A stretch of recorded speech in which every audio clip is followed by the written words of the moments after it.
Hello friends, welcome to my YouTube channel fix pro school. आज का ये video network section के ऊपर होगा। ये वीडियो का पार्ट 1 है। इसके बाद हम और भी वीडियो नेटवर्क के ऊपर बनाएंगे। इस वीडियो में आपको काफ़ी कुछ सीखने के लिए मिलेगा। अगर आप फ़ोन रिपेयर करते हैं, आपकी शॉप है, आप काम करते हैं, नेटवर्क रिपेयर करने में अगर आपको दिक्कत जाती है तो इस वीडियो को आप बिना स्किप किए शुरू से लास्ट तक ज़रूर देखें। वीडियो अगर लंबा हो जाए तो भी आप बिना स्किप किए देखें अगर आपको रिपेयर करना सीखना है तो। इस वीडियो में आपको पूरी डिटेल में बताया जाएगा कि नेटवर्क सेक्शन कैसे काम करता है, स्कीमेटिक रीडिंग हम कैसे करते हैं सही तरीके से, बिल्कुल डिटेल में। इसके बाद प्रॉब्लम कितने प्रकार की होती है, फॉल्ट फाइंडिंग हम कैसे करते हैं, ठीक है। और लास्ट हम देखेंगे ट्रबल शूटिंग कि कैसे जो प्रॉब्लम हमने फाइंड किया उसको ठीक करते हैं। तो पूरी डिटेल में ये वीडियो होगा। कॉपी पेन ज़रूर लेकर बैठें। कुछ चीज़ें ऐसी होंगी जो समझ आएगी वीडियो में, लेकिन आप हो सकता है भूल जाएं, इसलिए कॉपी पेन लेकर बैठना ज़रूरी है, ठीक है, क्योंकि समय बहुत कीमती होता है ना। तो वीडियो हम शुरू करते हैं। सबसे पहले एक बेसिक यहाँ पे ब्लॉक डायग्राम है। इस ब्लॉक डायग्राम में बताया गया है कि क्या क्या चीज़ें होती है, कौन कौन सी आईसी होती है, कौन कौन सी इसमें लाइंस है, कितनी लाइंस है और कैसे ये काम करेगा, मैं आपको अब एक्सप्लेन करूँगा इसमें। सबसे पहले नेटवर्क की आईसियाँ कौन सी होती है। यहाँ पर सबसे पहली जो आईसी होती है ये है आरएफ।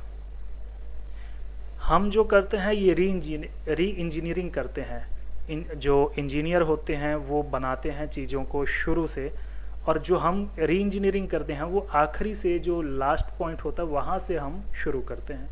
तो पहला हमारा जो होता है लास्ट पॉइंट, यहाँ पे आरएफआईसी होती है। पहले आईसी का इंट्रोडक्शन देख लेते हैं। आरएफआईसी जो होती है ये 2G आईसी होती है, ठीक है।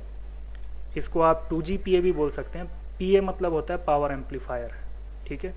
तो ये 2G आईसी हो गई। पीएफओ जो है ये 3G और 4G आईसी हो गई, ठीक है। और जो WTR है ये आपका ट्रांस रिसीवर है। इसका फुल फॉर्म ये लिखा हुआ है, आप स्क्रीनशॉट ले सकते हैं।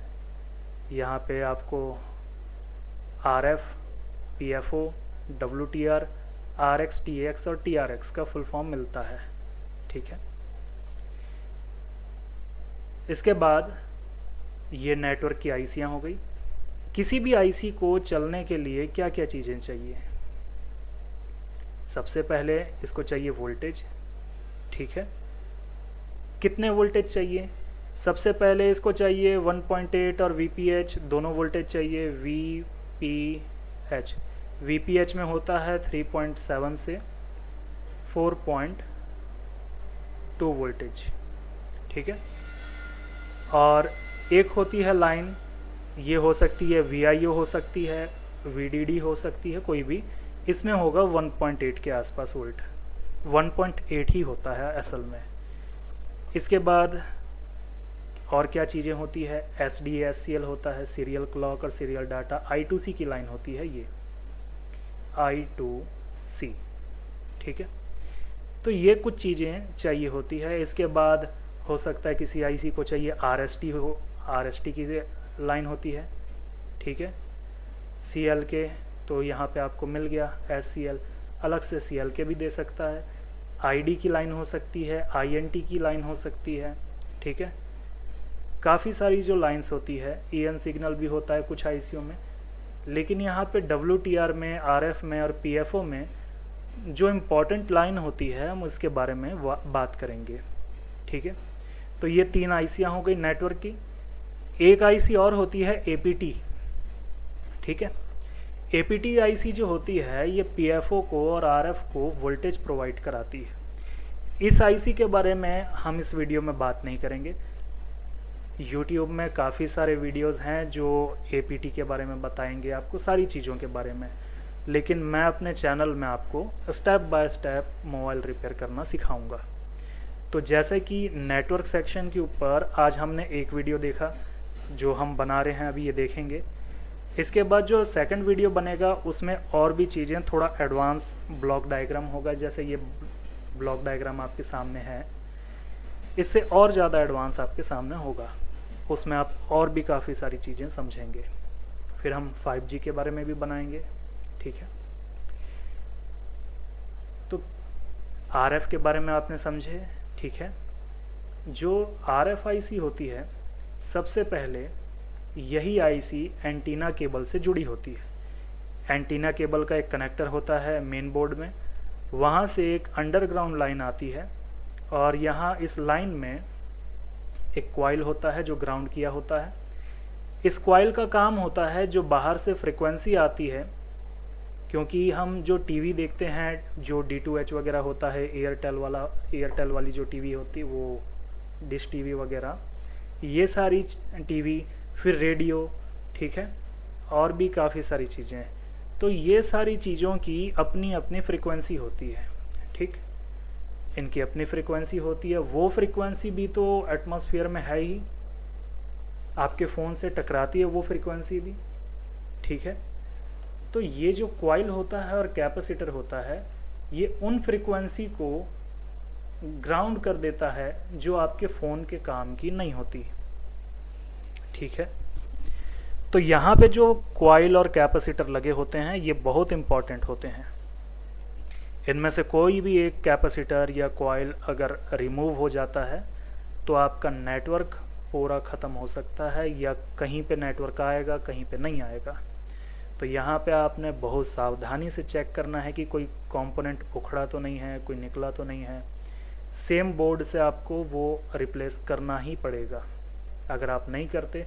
और कुछ लोग YouTube में वीडियो डालते हैं कि यहाँ से डायरेक्ट जंपर कर दो नीचे, ये सब बेकार की चीज़ें हैं। आपने ऐसा बिल्कुल नहीं करना है। जो कंपोनेंट यहाँ पे कंपनी ने दिया है, इंजीनियर ने दिया है, वो बहुत सोच के दिया है। इसके बारे में मैं कोर्स में पूरी डिटेल में बताता हूँ। 6 घंटे की क्लास होती है। इसमें कॉइल, एक एक कॉइल के बारे में बताएंगे कि ये कैसे काम करता है, ये कैप लगा है तो क्यों लगा है, ठीक है। मैंने अभी तो बता दिया कि ये फ्रीक्वेंसी को फ़िल्टर करता है। मोबाइल फ़ोन के लिए जो आपकी फ्रीक्वेंसी होती है, जो आपके बेस बैंड वाली फ्रीक्वेंसी होती है, ये जो बैंड फ़िल्टर लगा है ना, ये वाली फ्रीक्वेंसी जो 800 मेगाहर्ट्ज़, 2100 मेगाहर्ट्ज़, ठीक है, 1900 मेगाहर्ट्ज़, ये सारी जो फ्रीक्वेंसी होती है ये इसको आने देता है यहाँ से, बाकियों को ये ग्राउंड करते जाते हैं, ठीक। यहाँ तक समझ में आया तो फिर आगे बढ़ेंगे, नहीं आया तो आप पीछे करके देख सकते हैं। इसके बाद जो फ़ोन की फ्रीक्वेंसी है ये एनालॉग सिग्नल होता है। असल में ये सिग्नल ऐसे आता है इसके अंदर। एनालॉग सिग्नल अब क्या होता है वो आपको मेरे पुराने वीडियो में मिल जाएगा। इसके बाद ये जो एनालॉग सिग्नल होता है इस आप RFIC में आएगा। RFIC में आने के बाद में ये जो TRX की लाइन होती है, ये TRX की लाइन जो होती है ट्रांसमिट रिसीविंग सिग्नल होता है यहाँ पे, ठीक है, यह ट्रांस रिसीविंग होता है। यहाँ से यह फ्रीक्वेंसी इधर आती है, ठीक है। इसको आप ऐसे इमेजिन कर सकते हैं कि फ्रीक्वेंसी है, आ रही है। इसके बाद जो रिसीविंग होता है, रिसीव करना तो आसान है, ठीक है, रिसीव करने में कुछ भी नहीं लगता। फ्रीक्वेंसी आई, यहाँ बैंड फिल्टर में फ़िल्टर हुआ, फ़िल्टर होने के बाद में ये डायरेक्ट रिसीव हो गया, ठीक। रिसीव होने के लिए ये गया आपके WTR में। WTR का फुल फॉर्म होता है ट्रांस रिसीवर या फिर वायरलेस ट्रांस रिसीवर। तो ये WTR में आता है इस प्रकार से। लेकिन जो TRX की फ्रीक्वेंसी होती है, जैसे कि मैंने किसी को अगर कोई फ़ोटो भेजना है या मैसेज भेजना है या मैंने कॉल करना है, तो ये जो कॉल होगा ये CPU वगैरह से जुड़ा होगा पहले, वो हम देखेंगे आगे, डेप्थ की बात है वो। ये रिपेयर करने की जहाँ तक बात है कि कैसे हम इस प्रॉब्लम को रिपेयर करते हैं, आज हम इस बारे में बात कर रहे हैं, ठीक है। कैसे वो फ़ोटोज़ वगैरह, मैसेज वगैरह सेंड होता है, वो कैसे CPU से WTR से PFO से RF कैसे जाता है, इस बारे में हम किसी और वीडियो में समझेंगे, नहीं तो वीडियो 1 से 2 घंटे का हो जाएगा। तो काफ़ी लोग शिकायत भी करते हैं कि वीडियो काफ़ी लंबा हो जाता है, इसलिए थोड़ा छोटा ही रखेंगे। तो ट्रांसमिटिंग की बात हो रही, पहले रिसीविंग देख लेते हैं। तो ये RX की लाइन से WTR तक आता है पहले। असल में प्रॉब्लम ये है कि छोटा वीडियो बनाना मेरे लिए थोड़ा दिक्कत की बात होती है, क्योंकि छोटे वीडियो में काफ़ी सारी इन्फॉर्मेशन जो होती है वो हम क्लियर नहीं कर पाते। इसलिए छोटा वीडियो जब मैं बनाता हूँ तो काफ़ी मुझे कन्फ्यूज़न होता है कि मैं क्या इसमें बताऊँ क्या ना बताऊँ। ठीक है, तो मैं कोशिश करूँगा कि ये छोटे वीडियो में ही मैं सब कुछ एक्सप्लेन करने की कोशिश करूँ, लेकिन असल में ये सारी चीज़ें आधे घंटे या 1 घंटे में एक्सप्लेन होने वाली चीज़ है नहीं। कम से कम ये 3 से 4 दिन का टॉपिक होता है। तो जो मैं बता रहा हूँ इसको आप अच्छे से बस देखें, और जो ना समझ में आप मेरे से पूछ लेना कमेंट में। ठीक है, तो जैसे WTR की लाइन में जो WTR IC है, RX वाली लाइन से ये रिसीव होता है सिग्नल। अब ये रिसीव होके आपके CPU में जाता है, eMMC में, फिर वो आगे जाता है स्टोरिंग के लिए। तो यहाँ से आपके CPU तक जाता है। ठीक है, इसके बाद लेकिन जो ट्रांसमिटिंग की लाइन होती है, TX की लाइन जो होती है, TX की लाइन PFO के द्वारा आती है आपके बैंड फिल्टर में। अब PFO में कैसे आया? PFO में आता है आपके WTR से। ठीक है, कलर बदलते हैं पहले। CPU से आता है आपके WTR में, WTR से जाता है ये फ्रीक्वेंसी इसमें। अब ये फ्रीक्वेंसी यहाँ जा कर के इसमें ऑक्सीलेशन हो करके इसकी फ्रीक्वेंसी को बढ़ा करके ये PFO आपके फिर TX वाली लाइन से बैंड फिल्टर में देता है, और बैंड फिल्टर में देने के बाद में थोड़ी फिल्टरिंग हो करके यहाँ से TRX की लाइन से जाती है, और इसके बाद एंटीना लाइन के द्वारा आप जहाँ भी कॉल कर रहे हैं ये वहाँ तक जाता है, या जहाँ आप सेंड करना चाहते हैं वहाँ तक जाता है। लेकिन यहाँ मैं एक गलती कर रहा हूँ। क्या गलती है कि एंटीना लाइन से यहाँ से फ्रीक्वेंसी निकल करके वहाँ तक जाती है जहाँ तक हम भेजना चाहते हैं। ऐसा बिल्कुल नहीं। क्या होता है असल में, ये एक फ़ोन है, ये एक शहर है, कोई भी आप एक शहर मान ले, ये रायपुर है समझ लें, ये दुर्ग है। ठीक, मेरे फ़ोन की इतनी कैपेसिटी नहीं होती कि ये डायरेक्ट इस शहर से दूसरे शहर तक ये सिग्नल को, फ़ोटो को या मैसेज को भेज सके। ऐसा नहीं होता। सबसे पहले फ़ोन क्या करता है, किसी पास के टावर तक फ्रीक्वेंसी भेजता है, जो भी फ़ोटो वीडियो हो। उसके बाद ये टावर देखता है, आसपास के टावर्स तक फ्रीक्वेंसी भेजेगा, जैसे कि इस तरफ ये भेज रहा है। इसके बाद यहाँ तक आने के बाद में इसके अंतर्गत में ये फ़ोन है। ठीक है, इसके डायमीटर में, रेडियस में ये फ़ोन है, तो यहाँ से ये फ्रीक्वेंसी इस फ़ोन तक भेजेगा। ठीक है, ऐसे ये काम करता है। तो अगर आप अपने दिमाग में ये चीज़ बना लें, ये छवि बना लें कि अगर ये PFO ख़राब हो जाएगा तो ट्रांसमिट नहीं कर पाएगा, RF की लाइन ख़राब हो जाएगी, RFIC ख़राब हो जाएगी, तो RFIC ट्रांसमिट रिसीविंग नहीं कर पाएगा। WTR ख़राब हो गया तो WTR ट्रांस रिसीविंग की प्रॉब्लम, यानी ट्रांसमिट नहीं करेगा ना रिसीव करेगा। ठीक है, कुछ नहीं कर पाएगा। तो WTR इसीलिए सबसे पहले बदलते हैं कि नो नेटवर्क आता है, नो सिग्नल आता है। ठीक है, या फिर इमरजेंसी कॉल आता है, तो सबसे पहले इसी पर ढाबा बोला जाता है, ढाबा जो भी। उसके बाद में यहाँ पे अगर ये नहीं बना तो फिर आदमी देखता है YouTube में कैसे ये बनेगा, या फिर किसी और को देता है, या खुद कहीं से आप सीखे हैं तो कोशिश करते हैं बनाने की। ठीक है, तो सबसे पहले आपने ईमानदारी से चेक करना है इन सारे वोल्टेजेस को। ईमानदारी से का मतलब है कि बहुत धैर्यता से स्कीमेटिक खोलो, एक एक करके लाइन चेक करो। ये नहीं है कि यहाँ पर आपने हार्डवेयर सॉल्यूशन में देख लिया, यहाँ से बस हो गया, इतना नहीं।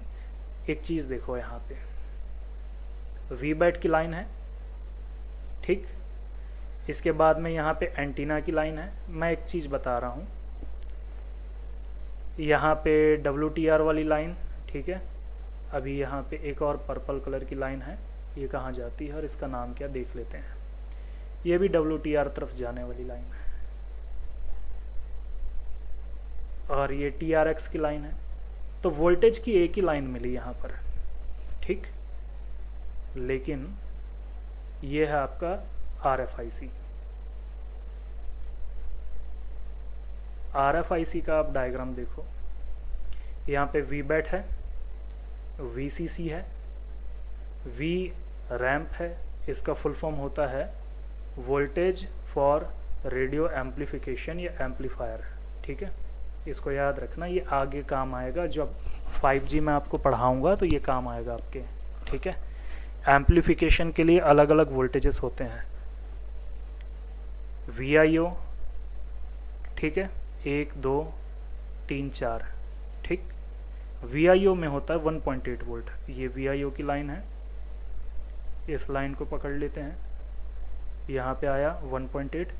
V रैम्प में कितना है? V रैम्प में कुछ नहीं है। V रैम्प क्या कर रहा है, यहाँ से आकर के इसको ग्राउंड कर रहा है, लेकिन इस पे वोल्टेज आपको मिल सकता है, ठीक है। तो इतनी सारी लाइन है वोल्टेज की, लेकिन आपके हार्डवेयर सॉल्यूशन में क्या शो करता है, यहाँ पे सिर्फ वीबैट है। यहाँ पे भी वीबैट ही बताएगा, लेकिन इसको आप यहाँ पे देख लेंगे स्कीमेटिक में।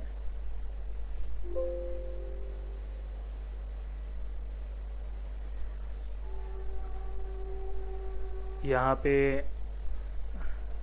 VIO वीबैट, यहाँ पे 2 लाइन मिल गई। VCC VCC VCC 3 जगह है। तो ये तीनों VCC हो सकता है कि वीबैट से जुड़े हों या VPH से जुड़े हों। ये VPH आ गया, ठीक है। इसके बाद VIO 1.8 की लाइन होती है, ये आ गया 1.8। इसके बाद VPH 3.7 से 4.2 वोल्ट होता है इसमें। वापस ड्राइंग में एक बार आ जाते हैं। तो अब आपने ये चीज़ समझ लिया। अभी ये समझ लो कि PFO को और RF को वोल्टेज मिलता है 1.8, ठीक है। PFO को भी 1.8 मिलता है यहाँ पर, RF को भी 1.8, VPH मिलेगा RF को, और PFO को भी VPH मिलेगा इस लाइन से, ठीक है। ये 2 वोल्टेजेस इसको मिलना ज़रूरी है। इसके बाद WTR में 1.8 और 0.9 या 1 वोल्ट आपको मिलेगा। इसके बाद में CPU से SD और SCL की लाइन जो है आपके RF से कनेक्टेड होती है, लेकिन यहाँ पे आपको हार्डवेयर सॉल्यूशन में तो नहीं बताएगा। इस चीज़ को देखने के लिए आपको स्कीमेटिक पढ़ना ही सीखना है, ठीक है। तो मैं स्कीमेटिक पढ़ना ही आपको बता रहा हूँ। यहाँ पे इधर से आप कॉपी करते हो, बिल्कुल नहीं पता तो आपको बता रहा हूँ, यहाँ से कॉपी होता है, डबल क्लिक करने पे ये पेस्ट हो जाएगा। अब ये आपको IC मिल गई। IC के अंदर जो चीज़ें लिखी हैं उस पर ध्यान देना, बाहर की नहीं, पहले अंदर की देख लो। यहाँ पे आप ड्राइंग में आ जाओ, RFIC है, RFIC को मिलना चाहिए 1.8 और VPH। एक एक करके देखेंगे। ये वीबैट, ठीक है, VCC, ये दोनों लाइन आपस में जुड़ी है तो मतलब वीबैट ही आएगा, ठीक। यहाँ पे दोनों पॉइंट जुड़े हुए। V रैम्प, ये ग्राउंड किया हुआ है, 100 किलो ओम्स का रजिस्टर है शायद, हाँ। VIO जो है, यहाँ पे VIO जो है 1.8 वोल्ट है, ठीक है। इसके बाद में S डाटा, यहाँ पे देख लो, SDA SCL, अब वो कुछ भी लिखा हो, S डाटा लिखा हो, सीरियल डाटा लिखा, ये S डाटा का मतलब होता है सीरियल डाटा। SDA आपको यहाँ तक देखना है SDA SCL, ये एक्स्ट्रा लिखा है, अच्छी बात है, लेकिन ये SD और SCL की लाइन आ गई, ठीक है।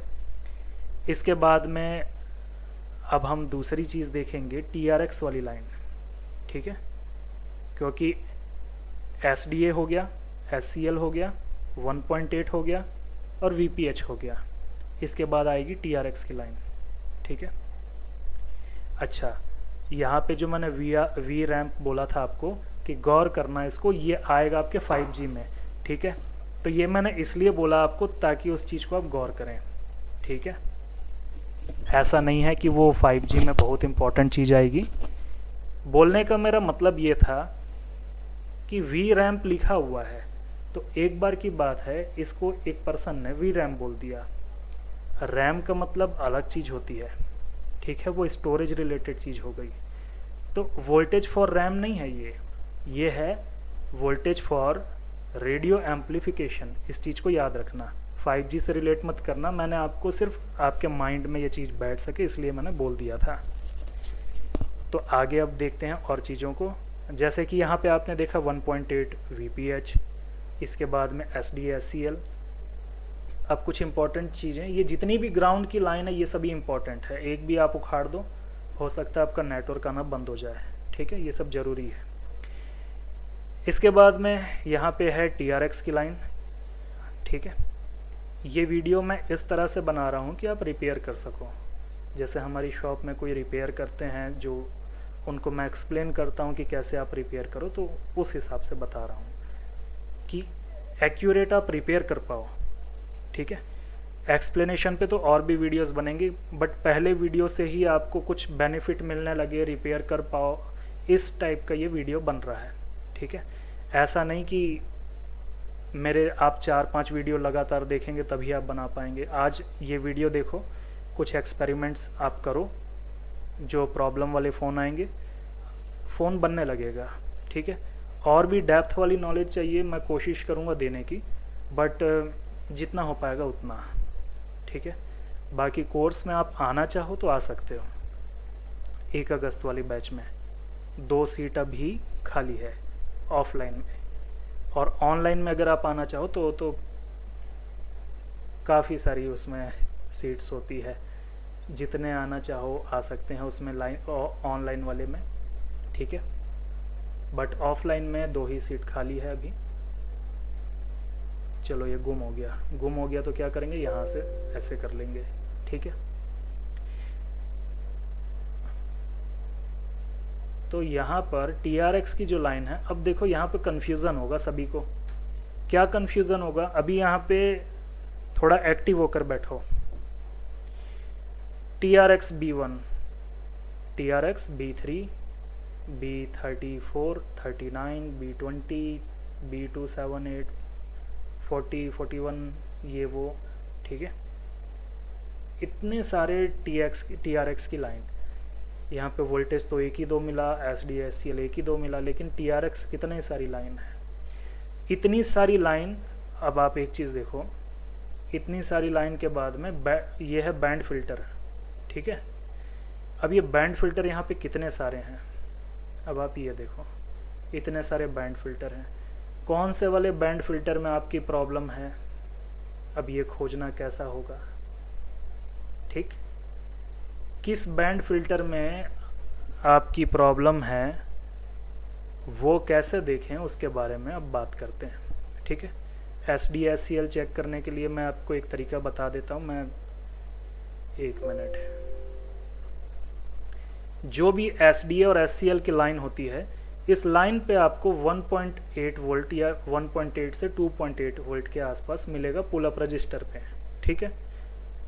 जो पुल अप रजिस्टर्स होते हैं, इसके पास में कोई पुल अप रजिस्टर देख लेते हैं, होगा ही, होना चाहिए। यहाँ पे नहीं है, यहाँ पे नहीं है, नहीं है।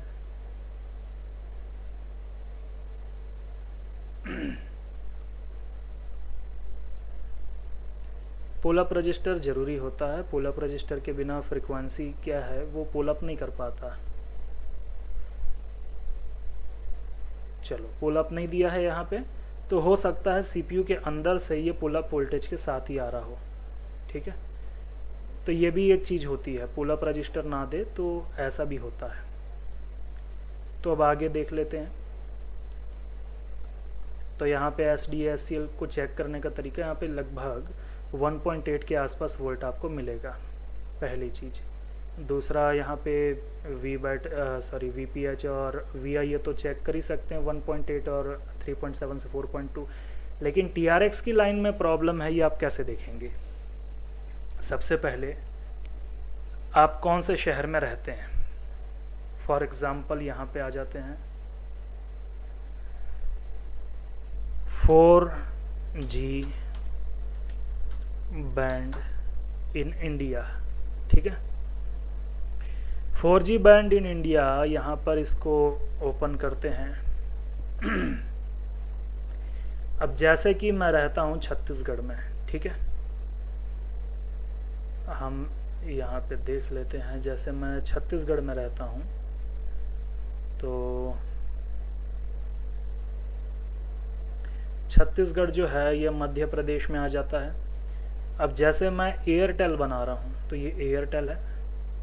एयरटेल की फ्रीक्वेंसी मध्य प्रदेश में बैंड 3, बैंड 40 और बैंड 1 में आता है। इसका 4G का जो फ्रीक्वेंसी होता है, बैंड 40 जो होता है ये हाई बैंड में आ जाता है, बैंड 3 जो होता है और ये 1 जो होता है लोअर मीडियम में आ जाता है, ठीक है। यही आप जियो बना रहे हो तो जियो बनाने में आपको ये फ्रीक्वेंसियाँ लगेंगी, ठीक है। इतना ही ये होता है टेक्निक रिपेयर करने की। अब जैसे कि मैं एयरटेल बना रहा हूँ तो मुझे चाहिए बैंड 40, ये TRX B40 लिखा है। अब TRX B40 आपके सामने है, इसके साथ में कौन कौन से कंपोनेंट्स लगे हैं देखना है कि ये कंपोनेंट लगे हैं, कोई निकल तो नहीं गया, ठीक है। NF लिखा है, इसका मतलब होता है नॉट फाउंड, ये सिर्फ लिखा है, यहाँ पे है नहीं, ठीक है। लेकिन यहाँ पे NF नहीं लिखा है तो ये कैप्स होने चाहिए यहाँ पे सीरीज़ में, जो कपलिंग के लिए लगे होते हैं, कपलिंग के लिए लगे होते हैं, नेटवर्क को फ़िल्टर करने के लिए लगे होते हैं। ये बैंड फ़िल्टर है। अब ये फ़िल्टर को मैंने चेक करना है एक एक करके, ठीक। सारे कंपोनेंट्स अगर सही से लगे हैं तो फिर मैं बैंड 3 देखूंगा। अब यहाँ पे बैंड 3 देख लेते हैं। जैसे कि ये है TRX बैंड 3, बैंड 3 आ गया। ये बैंड 3 में क्या क्या कंपोनेंट हैं आप देख सकते हैं, ठीक है। अब ये काम कैसे करेगा इसको भी मैं एक बैंड फ़िल्टर को आपको अच्छे से बता देता हूँ, ठीक है। सारे बैंड फ़िल्टर वैसे ही काम करते हैं। जैसे मैंने बैंड यहाँ पे 3 लिया है तो इसी के बारे में देख लेते हैं। तो सबसे पहले ये जो है आपका RFIC है। RFIC से TRX की लाइन बैंड 3 में यहाँ तक जाती है। ये एंटीना से जुड़ा हुआ है। एंटीना से कौन जुड़ा है? सबसे पहले RFIC, इसलिए यहाँ पे एंटीना लिखा है। इसके बाद हो सकता है मैं जो बोल रहा हूँ बहुत तेज़ हो, आप भूलते जा रहे हैं। 3-4 बार देखना वीडियो, लेकिन सीख जाओगे आप इससे। ऐसा नहीं है कि एक वीडियो तो एक ही बार देखेंगे, ऐसा नहीं होता। जब मैंने शुरू किया था बहुत पहले, तो जो YouTube में मैं थोड़ा बहुत देखता था तो मैं एक एक वीडियो को 10-10 बार भी देखता था। और आज मुझे पता है कि उस चीज़ का फ़ायदा काफ़ी है, ठीक है। तो एक वीडियो को 5 बार देखो, 10 बार देखो, जब तक पूरा आप उसको सीख ना लो तब तक देखो। जैसे ये TX की लाइन है, RX की लाइन है, तो अब ये TX और RX यहाँ पे ड्राइंग में आ जाओ। TX कहाँ जाता है, कहाँ से आता है, सॉरी, TX कहाँ से आता है? PFO से आता है। PFO से आता है, RX WTR में जाता है। तो TX जो है कहाँ से आ रहा है? PFO से आ रहा है। ये बैंड 3, ये कौन है? ये PFO है, ठीक। PFO ट्रांसमिट कर रहा है। अब इसके बाद में वापस मैं यहाँ पे ले आता हूँ आपको। ये बैंड फ़िल्टर है, वही बैंड 3 का। RX की लाइन जाती है WTR में, यहाँ पे लिखा हुआ है। इस लाइन में जो जो कंपोनेंट है आपको चेक करना लगा है सही से कि नहीं लगा। स्टेप बाय स्टेप एक एक चीज़ को आप चेक कर लो, रिपेयर जरूर होगा। ठीक है। अब प्रॉब्लम जो है, अब आप मेरी एक बात सुनना, अगर आपको लगता है कि हमसे तो नहीं होगा तो आप एक चीज़ से देखो, यहाँ पे इतना बड़ा बोर्ड है, ठीक है, ये नेटवर्क का सेक्शन है, ठीक है, और जो आपके बैंड फिल्टर हैं 4G के बैंड फिल्टर इतने ही है। अगर आप दिल्ली में रहते हो तो बैंड 3, 45, 8 और 1 यही काम करेगा।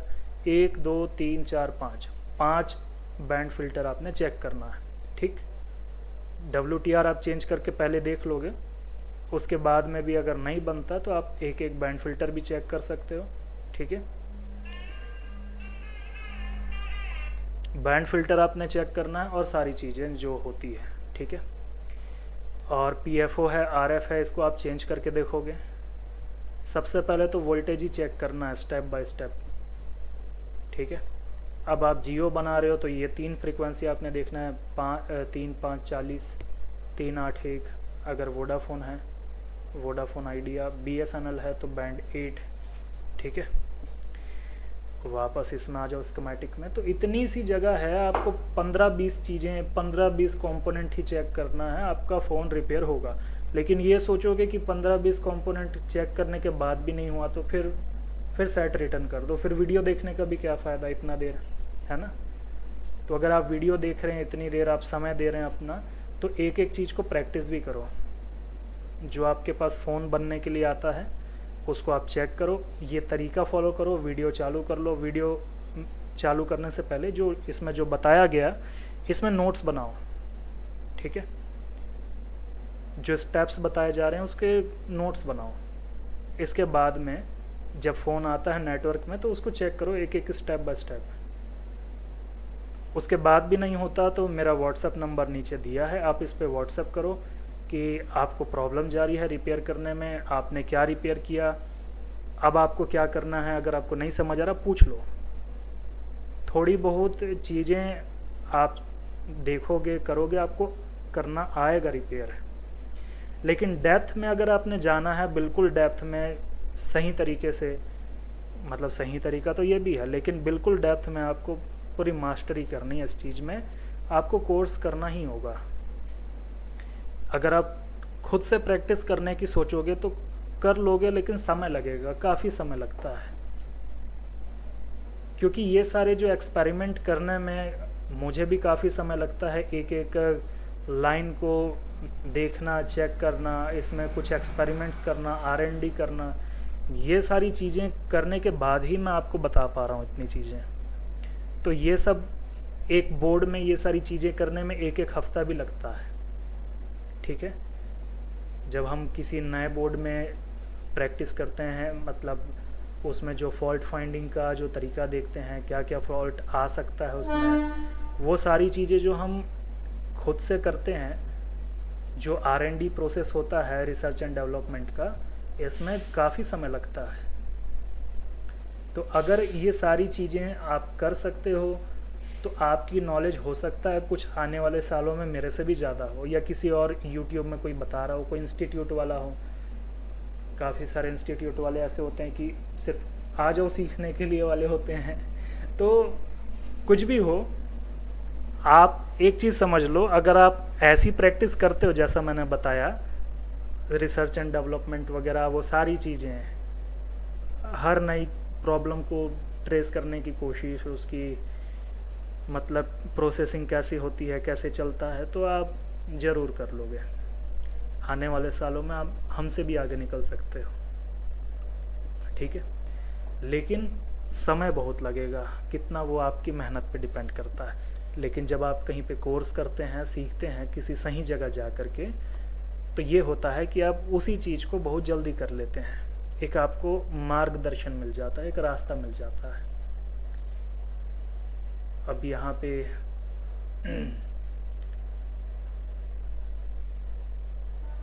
इतनी चीज़ ही है सिर्फ, ठीक है, कोई बहुत बड़ी चीज़ नहीं। बस थोड़ा सा इंसान घबराता है नेटवर्क सेक्शन देख करके, क्योंकि छोटे छोटे बैंड फिल्टर्स इतने सारे लगे हुए हैं। एक यहाँ पे आईसी, अब ये क्या काम करती है उसको छोड़ दो, वो कोई भी काम करे छोड़ दो अभी के लिए, उसको मत देखो। मैंने जो आपको बताया RF, PFO, आपकी WTR, बस इतना देखो और कुछ भी नहीं देखना। यहाँ तक देखो, पहले इसको चेंज करके देखो, पहले चेंज भी नहीं करना, पहले आप बस ये देखो, ये है RF। मैं यहाँ पे आपको बना के ही बताता हूँ। एक वीडियो लंबा हो रहा है लेकिन पूरा ज़रूर देखना, और पूरा देखोगे तो मेरे को मैसेज ज़रूर करना कि आपने पूरा देखे। जैसे कि यहाँ पे SDA,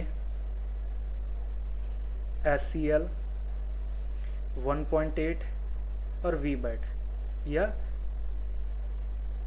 VPH, ठीक है, ये चीज़ें इसको मिलनी चाहिए। मिल रही है कि नहीं वो देख लो।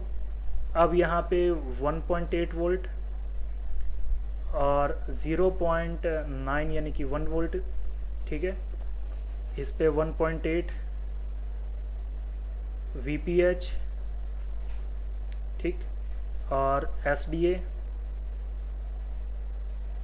SCL और इसकी जो बाकी की TX की लाइन है वो सारी तो बात की बात है। पहले इतना, ये सारे जो चीज़ें हैं, वोल्टेज हैं, डाटा है, ये SDA SCL ये है कि नहीं, इसलिए लाइन ओके है कि नहीं, पहले ये देखो। ये देखने के बाद में, ये देखने के बाद सभी कुछ ओके हो, आप WTR एक बार हीट करके देखो। हीट करने के बाद में अगर नेटवर्क थोड़ा भी आता है तो आप WTR को फिर चेंज करो, ठीक है। रीबॉल करने से कई बार दिक्कत वापस आ जाती है, तो ऐसा काम नहीं करना कि कस्टमर फिर वापस आके बोले कि ये प्रॉब्लम तो फिर से आ गई, ठीक है, ऐसा ना हो। इसके बाद में ये चेंज करके देखो, तब भी प्रॉब्लम सॉल्व नहीं होती, ठीक है। इस आईसी को रीबॉल करो। रीबॉल करने का मतलब यही, फ्लक्स लगा के हल्का हीट करके देखो। ये बेसिक तरीके हैं जो रिपेयर करते हैं दुकानदार जो होते हैं ना, जिनके पास आप फ़ोन लेके जाते हो, जो बड़े दुकानदार होते हैं, वो लोग ऐसा ही काम करते हैं। पहले ये सारी आईसीयों को हीट करते हैं, क्योंकि ये फ्रीक्वेंसी ऑक्सीलेट करता है ना, तो इस लाइन में जो इसके जो पॉइंट्स होते हैं जहाँ पे ये सोल्डर लगा होता है, इसमें कार्बन भी आता है, ठीक है। तो इसको आपने हीट करके हल्का रीबॉल करके देख लेना जैसा भी। इसके बाद में आपने चेंज करना है, पहले सिर्फ इसको चेंज करोगे WTR को। अगर सारे वोल्टेजेस आ रहे हैं तब भी नहीं चल रहा तो पहले इसको 1, फिर ये आएगा आपका सेकंड नंबर पे, ठीक है, फिर ये आएगा 3। ये कब करोगे? नो नेटवर्क में, नो सिग्नल में, या नो नेटवर्क में, या फिर इमरजेंसी कॉल ओनली, ठीक है। लेकिन नेटवर्क अप डाउन हो रहा है, नेटवर्क आ रहा है फिर चला जा रहा है, आ रहा है चला जा रहा है। इसमें सबसे पहले तो आप बहुत ध्यान से इस लाइन को चेक करो, एंटीना के पॉइंट से लेकर के आपके नीचे जो एंटीना जो होता है सब बोर्ड वाला, वहाँ से लेकर के यहाँ तक एंटीना केबल को, फिर इसके बाद ये कैप। अब यहाँ पे बायस वोल्टेज बनता है, इसके बारे में अगले वीडियो में मैं बात करूँगा। यहाँ पे एक वोल्टेज बनता है, ठीक है, शायद यहीं पे बनता है, मैं एक बार कंफर्म कर लूँ, क्योंकि ये मॉडल मैं काफ़ी टाइम के बाद एक्सप्लेन कर रहा हूँ। देख लेते हैं, चलो। हाँ जी, ये है बायस वोल्टेज बन रहा है यहाँ पे, ठीक है। बायस वोल्टेज क्यों बोल रहा हूँ? क्योंकि यहाँ पर देखो अलग अलग रेजिस्टेंस है, अलग वैल्यू का है, यहाँ पे अलग है। सेम होता है तो वोल्टेज डिवाइडर सर्किट बोलता है इसको मैं, ठीक है। अब कुछ चीज़ें हैं उसको आप समझ लो, ठीक है। काफ़ी चीज़ें आगे पीछे हो गई बोलने में, तो नोट्स आप अगर बनाए होंगे तो बहुत अच्छी बात है, ठीक है। सबसे पहले यह सर्किट कैसे काम करता है आपने ये समझा, स्कीमेटिक रीडिंग कैसे करते हैं, क्या क्या चीज़ें आपने देखना है, क्योंकि ये जो बेसिक स्ट्रक्चर था डायग्राम का, इसी में से इसी में जो चीज़ें लिखी हुई है उन्हीं सारी चीज़ों को आप यहाँ स्कीमेटिक में देखते हैं। ठीक है, ये हो गया आपका स्कीमेटिक रीडिंग। बैंड फिल्टर आपने कैसे समझना है आप यहाँ से समझ चुके हैं। ठीक है, इसके बाद फॉल्ट फाइंडिंग में आएंगे। अब आपने मल्टीमीटर यूज़ करना है। अगर आपको मल्टीमीटर यूज़ करना आता है तो अच्छी बात, अगर नहीं आता है तो सीखो। और अगर कोई भी वीडियो देख करके सीख सकते हो मल्टीमीटर का, कहीं से भी आप मल्टीमीटर देख लो, इसमें वोल्टेज होता है, आपको मैं दिखा देता हूँ, 1 मिनट। जो भी चीज़ की ज़रूरत होती है कहीं से भी सीखने मिलता है, सीखना चाहिए। अगर आप सीखेंगे तभी तो काम कर पाएंगे। जैसा कि ये वोल्टेज का रेंज है, ठीक है, मल्टीमीटर में 2 वोल्टेज के रेंज होते हैं, जिनको बिल्कुल नहीं पता उनके लिए। ये वोल्टेज है, ठीक है, ये सीधी लाइन गई है, ये डीसी वोल्टेज है। ये ऐसा थोड़ा नागिन जैसा गया है, इसका मतलब ये है कि ये फ्रीक्वेंसी वाला, फ्रीक्वेंसी मतलब हर्ट्स, इसका मतलब है एसी वोल्टेज। ठीक है, ये है कूल टेस्टिंग करने के लिए आपकी डायोड वैल्यू, और ये होम्स वैल्यू। अगर आप जीआर लेना चाहते हो, क्योंकि यूट्यूब में आप जो देखते हो ना जीआर वैल्यू, वो जीआर नहीं होता, वो डायोड वैल्यू को ही जीआर बोल देते हैं। ठीक है, इसके बाद हर्ट्स, इसके बारे में मैं कभी बताऊंगा। जो चीज़ आप डीएसओ से करते हैं ना, उस चीज़ को मैं, उसका बहुत कुछ काम मैं इससे कर लेता हूँ।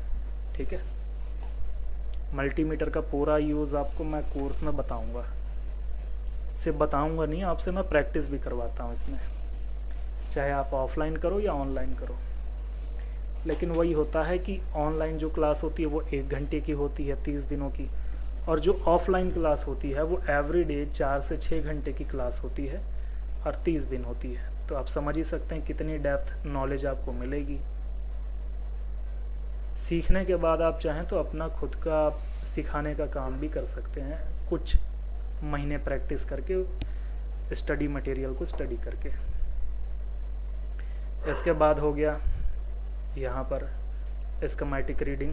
ठीक है, प्रॉब्लम क्या आती है, नो सिग्नल आता है, इमरजेंसी कॉल आता है, ये बेसिक प्रॉब्लम, और नेटवर्क आता जाता है, बस इतना ही, सिंपल समझो। तो जैसे कि नो सिग्नल हो गया, इमरजेंसी कॉल हो गया, ठीक है, तो उसमें आपने पहले क्या देखना है, वोल्टेज देखना है। वोल्टेज सब आ रहे हैं तो इसको रिवॉल्व करके देखना है, चेंज करके देखना है, फिर एक एक करके इन सभी आईसीओ को देखना है। इसके बाद में भी नहीं आता, ठीक है, इसके बाद में नहीं आता, तब आपने जाना है ये बैंड फिल्टर की तरफ में। अब मैं बात करूंगा बैंड फिल्टर की, ये लास्ट बातचीत होगी, अब आज की लास्ट बातचीत है ऐसा मतलब आज के वीडियो की लास्ट। अगले वीडियो में हम फिर बात करेंगे, ठीक है। तो ये है बैंड फिल्टर। अब आपने आखिरी में देखना है बैंड फिल्टर को, शुरू में नहीं देखना है। शुरू में देखोगे तो एक एक बैंड फिल्टर गर्म करते रहोगे, और ये क्रिस्टल होता है बैंड फिल्टर जो होता है ना, क्रिस्टल आईसी होती है। तो ये क्रिस्टल वाली जो आईसी होती है ये थोड़ी नाजुक भी होती है, अगर आप उठाए कहीं घुमा दिए तो फिर बड़ी दिक्कत आ जाएगी, ठीक है। इसलिए इसको लास्ट में करना, मैं रिकमेंड यही करता हूँ। तो जैसे कि आ जाओ यहाँ पर, 1 मिनट,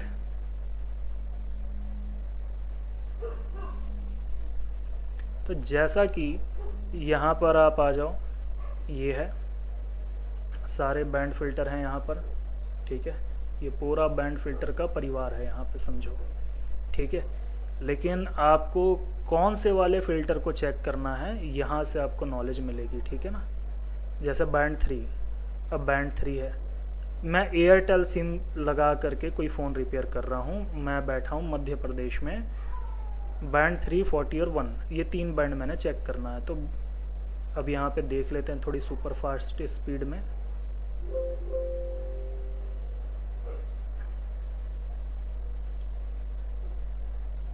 ठीक है, ये बैंड 3 है, बैंड 3 आ गया, ये कहाँ पर लगा है देख लो, ये है बैंड 3, ठीक। अब मान लो बैंड 3 ठीक है, इसके बाद कौन सा बैंड आता है यहाँ पर देखो, बैंड 3 के बाद 40 और 1 दो और चेक करना है। तो मैं इसको रिप्लेस कर, पहले तो मैं इसकी लाइन को चेक करूँगा, सारी लाइन को, ठीक है, जो जो कंपोनेंट लगे इन लाइंस में। इसके बाद मैं चेंज करके भी देखूँगा, ठीक। अब इसके बाद में ये हो गया, इसके बाद में मैं दूसरा जो चेक करूँगा बैंड 40। अब यहाँ पर जो बैंड 40 है ये है बैंड 40 का, ठीक। कंपोनेंट्स लगे हैं, ये इसका बैंड फिल्टर है एक, ये बैंड फिल्टर यहाँ से उठा लो, कॉपी पेस्ट, ये आ गया एक, ठीक है। लेकिन इसके बाद में और भी कुछ लाइंस है, वो आपको मैं अगले वीडियो में बताऊंगा। ये सिर्फ यहाँ तक अधूरा है, ये थोड़ी सी बात यहाँ पे बाकी है, उसको अगर मैं एक्सप्लेन करूँगा तो ये और आधा घंटा 15 मिनट और चल जाएगा। इसलिए अगले वीडियो में भी कुछ बात करें, हम बचा के रखते हैं, है ना। सिंपल है, यहाँ पे क्या बोल रहा है, ये TRX बोल रहा है, ठीक है। एकदम सिंपल बता रहा हूँ। TRX की जो लाइन होती है ये TRX की लाइन है, और ये कौन सी IC है आपकी, ये है आपकी PFO है। PFO ट्रांसमिट करता, रिसीव तो नहीं करता, ठीक है। यहाँ पे क्लिक कर लो एक बार, ये आ गया आपके RF पे, ठीक है। और ये है आपके अपने TRX की लाइन जो आपकी आ रही है PFO में। ये बैंड आपको, बैंड फिल्टर आपको चेंज करके देख लेना, ये लाइन चेक कर लेना है। इसके बाद लास्ट बैंड है एक, बस अब इसको देखते हैं कैसे चेक करना, मैं ये बता रहा हूँ आपको अभी। और भी बाकी काफ़ी सारी चीज़ें हैं, वो हम कभी और डिस्कस करेंगे, बट ये सार था इस नॉलेज का पूरा। यहाँ पे डबल चीज़ें लगी है, RF स्विच है यहाँ पर, ठीक है। पहले इसको देख लो, अभी RF स्विचेस से जुड़ा हुआ है, कॉमन सेंस की बात है, ठीक है, बिल्कुल कॉमन सेंस की बात। मैं अगर बैंड 1 चेक कर रहा हूँ, मान लो मैंने सारे कंपोनेंट्स चेक किए, सब सही हैं, मैंने ये बैंड फिल्टर भी बदल के देखा, सब ठीक है, फिर भी थोड़ा नेटवर्क में कुछ दिक्कत है अब भी, तो ये भी तो इस लाइन में लगा हुआ, तो इसको भी मैं चेंज करके देख लूँ, चेक कर लूँ, ये कॉमन सेंस है।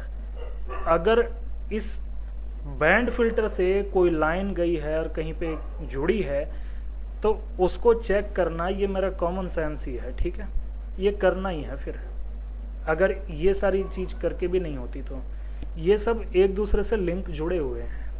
अगर आप ऐसे रिपेयर करोगे तो होगा, बिल्कुल होगा। अब आप बोलोगे कि अरे जी वीडियो में आपने जितना बताया उतना कर लिया, नहीं हुआ, अब आगे क्या क्या नहीं किया वो देखो, उस चीज़ को करो। और ये सारी चीज़ करना बस 20 से 25 मिनट का काम है, 1-2 घंटे का काम नहीं है ये, ठीक है। तो आज का वीडियो यहीं ख़त्म करते हैं, इसके बाद अगले वीडियो में हम देखेंगे बाकी चीज़ें। इस वीडियो में जो चीज़ आपको प्रॉब्लम गई, मतलब कि जो चीज़ आपको समझ नहीं आई इस वीडियो में, वो सारी चीज़ें हम सॉरी मैं गलत बोल रहा हूँ। इस वीडियो में जो चीज़ें आपको समझ नहीं आई, जहाँ आपको प्रॉब्लम जा रही है समझने में, आप मेरे को कमेंट कर देना, या नीचे ये वाला जो नंबर है आप इसमें मेरे को डायरेक्ट मैसेज कर सकते हैं व्हाट्सएप में, या कॉल कर सकते हैं।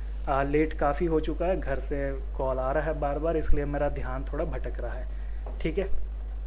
बाकी आपको कोई भी प्रॉब्लम हो तो मेरे को बता देना, व्हाट्सएप कर देना, या फिर इसमें कमेंट ही कर देना, मैं आपको एक्सप्लेन करूँगा। हो सकता है मैं वीडियो डाल दूँ उस पर, या फिर आप मेरे से पर्सनली पूछ सकते हैं। ज़्यादा बेटर होगा कि आप मेरे को व्हाट्सएप में पूछ लें पर्सनली, मैं आपको रिप्लाई भी कर सकता हूँ। कमेंट में आप मेरे को कमेंट करेंगे, मैं वहाँ पे आपको रिप्लाई करूँगा, हो सकता है आप कमेंट ना देखें।